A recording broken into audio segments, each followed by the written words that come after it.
Shri M Prakashan മറുപടി. ഞാൻ അതിനകത്ത് ഒരു ചോദ്യം ചോദിക്കുന്നില്ല. ഡോക്ടർ മേരി ജോർജ് പറഞ്ഞ് അവസാനിപ്പിച്ചതിൽ നിന്ന് താങ്കൾ തുടങ്ങുക.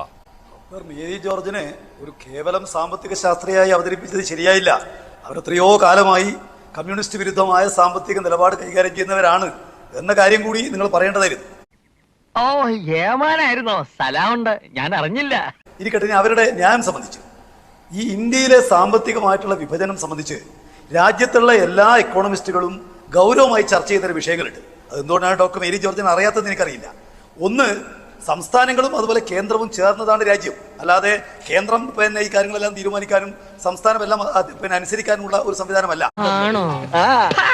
ഇവിടെ നരേന്ദ്രമോദി ഗവൺമെന്റ് വരുന്ന കാലത്ത് ഇന്ത്യ രാജ്യത്ത് സംസ്ഥാനങ്ങൾക്കുള്ള ഡിവിസിബിൾ പൂൾ അത് 88%. ഇപ്പോൾ നിങ്ങൾക്ക് എല്ലാവർക്കും അറിയാവുന്ന പോലെ അത് 78.1.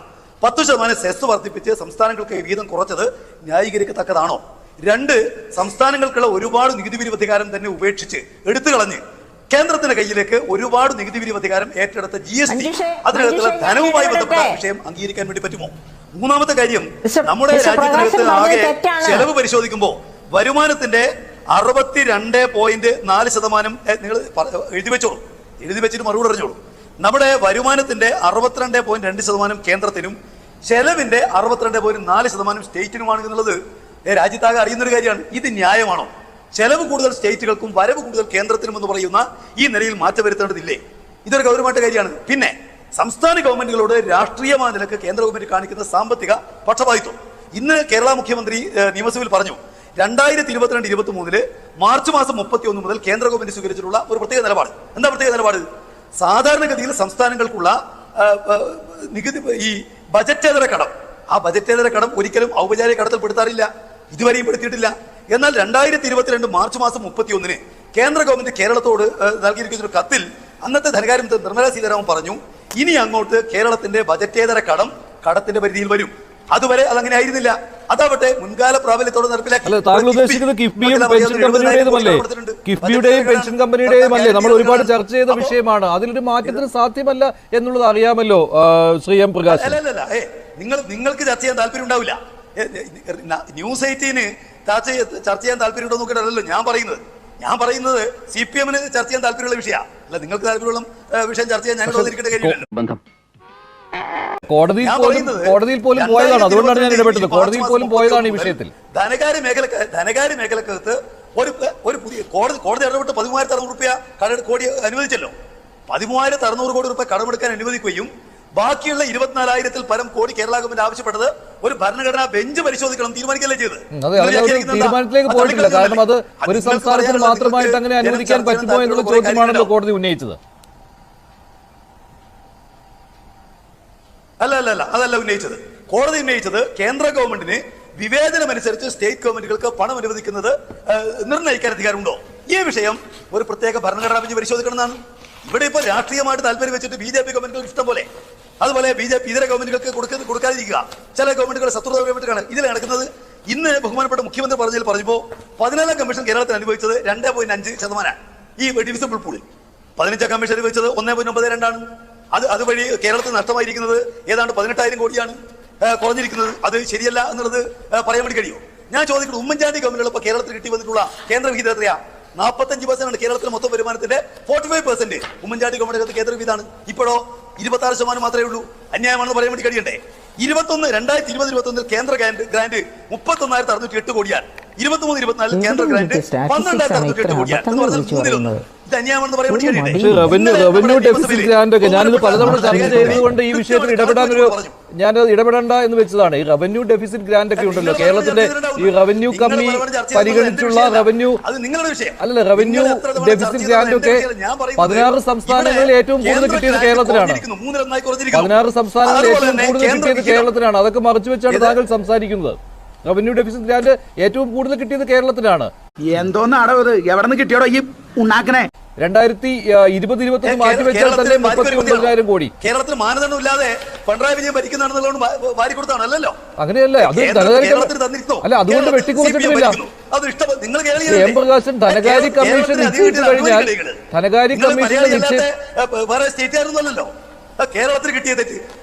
ഞാൻ പറഞ്ഞ കാര്യം വളരെ വ്യക്തമാണല്ലോ. കേന്ദ്ര വിഹിതം നേരത്തെയുള്ള 2.5 നിന്ന് 1.92 കുറച്ചിരിക്കുന്നു. മാനദണ്ഡങ്ങളില്ലേ ശ്രീ എം പ്രകാശൻ? ഉമ്മൻചാണ്ടി ഗവൺമെന്റ് കാലത്ത് കിട്ടി വന്നത് 31,608 കോടിയാണ്. ഉമ്മൻചാണ്ടി സർക്കാരിന്റെ കാലത്തെ പോലെ തന്നെ കിട്ടണമെന്ന് പറഞ്ഞിട്ട് കാര്യമില്ല. ഓരോ ധനകാര്യ കമ്മീഷനും ഓരോ രീതിയിൽ നിശ്ചയിക്കും. കേന്ദ്ര വിഹിതമാണ്. ഓരോ ധനകാര്യ കമ്മീഷനും ഓരോ രീതിയിൽ നിശ്ചയിക്കുമ്പോൾ അതിന് അവരുടെ മാനദണ്ഡങ്ങളുണ്ട്, അതിൽ തെളിവെടുപ്പുകളുണ്ട്. ഇതെല്ലാം കഴിഞ്ഞാണല്ലോ ഇങ്ങനെ നിശ്ചയിക്കുന്നത്. അതാ പറഞ്ഞ് നിശ്ചയിക്കുന്നതിനെ മാനദണ്ഡമാക്കിയിരിക്കുന്നു. 88% ഈ ഡിവിസിബിൾ പൂൾ ഉണ്ടായത് 78 ആക്കിയിരിക്കുന്നു. ശരിയോ തെറ്റോ? ന്യൂസ് 18 പറയൂ. അല്ല 88 കണക്ക് എനിക്ക് മനസ്സിലായില്ല. 75 കണക്കൊന്നും അങ്ങനെ കണക്കേയില്ല. ഏതാണ്ട് 35% ഡോക്ടർ മേരി ജോർജ്, ഞാൻ ആ മുഴുവൻ റെഫർ ചെയ്തില്ല. മുൻപത് അറിയാവുന്നതായിരുന്നു. അന്ന് നമ്മൾ ഒരുപാട് ചർച്ച ചെയ്തുകൊണ്ട് ഞാൻ ആ റെഫറൻസിലേക്ക് പോയില്ല. എം പ്രകാശ് മാസ്റ്റർ ഉദ്ദേശിക്കുന്നത് എനിക്ക് തോന്നുന്നത് ഈ കേന്ദ്രത്തിന് കിട്ടുന്ന നികുതിയുടെ എത്ര ശതമാനം ഓരോ സംസ്ഥാനങ്ങൾക്കായിട്ട് വീതം വെക്കുമെന്നുള്ളതല്ലേ? അതെ, 42. കേരളത്തിന് മാത്രമല്ല നമ്മുടെ രാജ്യത്തെ ഇതെല്ലാം സാർവത്രികമായി അംഗീകരിക്കപ്പെടുന്ന ചെലവിന്റെ 62.4%. നിങ്ങൾ അത്ര തരുന്നില്ല പ്രകാശ് മാസ്റ്ററെ. അത്ര തരുന്നില്ല. അത്ര തരുവാണെങ്കിൽ വലിയ തുകയായി മാറും. അത്ര തരുവാണെങ്കിൽ വലിയ തുകയായി മാറും. അത്ര ഇല്ല.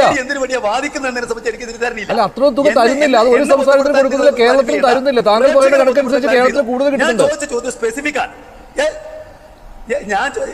നിങ്ങൾ എന്തിനാണ് എന്റെ വായിൽ കയറി സംസാരിക്കുന്നത്? നിങ്ങൾ ആങ്കർ അല്ലേ? ന്യൂസ് 8 ആങ്കർ അല്ലേ? നിങ്ങൾ എന്നോട് ചോദ്യം ചോദിച്ച് എന്നോട് ഉത്തരം പറയിപ്പിക്കാൻ നിങ്ങൾ CPM-ന്റെ എതിരാളികളല്ലോ. നിങ്ങൾ ആങ്കർ അല്ലേ? ഞാൻ ചോദിച്ച ചോദ്യം മേരി ജോർജ് പറഞ്ഞ കാര്യവുമായി ബന്ധപ്പെട്ട് ഞാൻ ചോദിക്കുന്നത് 88 നിന്ന് 78 ആക്കിയത് ശരിയാണോ? സംസ്ഥാനങ്ങളുടെ നികുതി അധികാരം GST വഴി തട്ടിക്കൊണ്ടുപോയത് ശരിയാണോ? കേന്ദ്രത്തിന്റെ മൊത്തം ആൾക്ക് തീരെ വിദ്യാഭ്യാസം വിവരമൊന്നും ഇല്ലേ? വിഡ്ഢിത്തിരെ പറയുള്ളൂ, തെണ്ടി. മൊത്തം വരവിന്റെ 62% ഇവിടെ കേരളത്തെ സംബന്ധിച്ച് കേരളത്തിന്റെ ബജറ്റേതര കടം, അത് കടത്തിന്റെ പരിധിയിൽപ്പെടുത്തിയത് ശരിയാണോ? ഞാൻ ചോദിച്ച ചോദ്യം വ്യക്തമല്ലേ? ശരി ശരി ശരി ഡോക്ടർ മേരി ജോർജ്, എനിക്ക് മനസ്സിലായത് എന്ന് പറയുന്നത് സംസാരിക്കുന്ന മേരി ജോർജ് പറയട്ടെ. ശരി, ഞാൻ ഷാബുവിലേക്ക് പോകുന്നതിന് മുമ്പ് ഡോക്ടർ മേരി ജോർജ്, എനിക്ക് മനസ്സിലായത് അദ്ദേഹം ഈ ഡിവിസിബിൾ പൂളിന്റെ കാര്യം മറുപടി ഞാൻ ആഗ്രഹിക്കുന്നില്ല. ശരി, ഞാൻ നിന്നോളാം. എനിക്ക് അറിയാവുന്ന കാര്യങ്ങൾ വിഴുങ്ങിക്കൊണ്ട് എനിക്ക് നിൽക്കാൻ പറ്റുകയില്ല. അത് മറ്റൊരു കാര്യം. കാരണം തെറ്റാണ് പറയുന്നതെങ്കിൽ അത് ചൂണ്ടിക്കാണിക്കേണ്ടി വരും. അത് എം പ്രകാശൻ മാസ്റ്റർ അഭിപ്രായം ഞാൻ കണക്കാണ് പറഞ്ഞത്. നിങ്ങളുടെ അഭിമുഖം പ്രസിദ്ധീകരിച്ചാൽ ശരി, എന്റെ അഭിമുഖമല്ല. അല്ല, ഞാൻ കണക്കാണ് പറഞ്ഞത്. വേറെ പരിപാടി നടത്തിയാൽ മതി. ശരി, ഡോക്ടർ മേരി ജോർജ്, വിഷയം സംബന്ധിച്ച് 3 നിലപാടുകൾ അറിയാനാണെങ്കിൽ പറഞ്ഞോളൂ. ഡോക്ടർ മേരി ജോർജ് പറഞ്ഞോളൂ.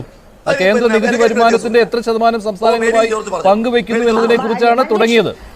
മിസ്റ്റർ പ്രകാശൻ, അതായത് 14ാം ധനകാര്യ കമ്മീഷൻ വരെയും സെൻട്രൽ പൂളിലേക്ക് വരുന്നത് 32% മാത്രമായിരുന്നു. 15ാം ധനകാര്യ കമ്മീഷനാണ് സെൻട്രൽ പൂളിലെ 42% വർദ്ധിപ്പിച്ചത്. ആ 42% നിന്നാണ് മാനദണ്ഡങ്ങൾക്കനുസരിച്ച് സംസ്ഥാനങ്ങളുടെ വിഹിതം കൊടുക്കേണ്ടത്. മാനദണ്ഡങ്ങൾ എന്തൊക്കെയാണ്?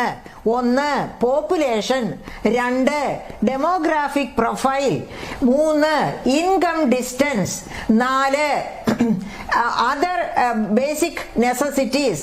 ഇങ്ങനെ പോകുന്നു 5-6 മാനദണ്ഡങ്ങൾ ഉള്ളത്.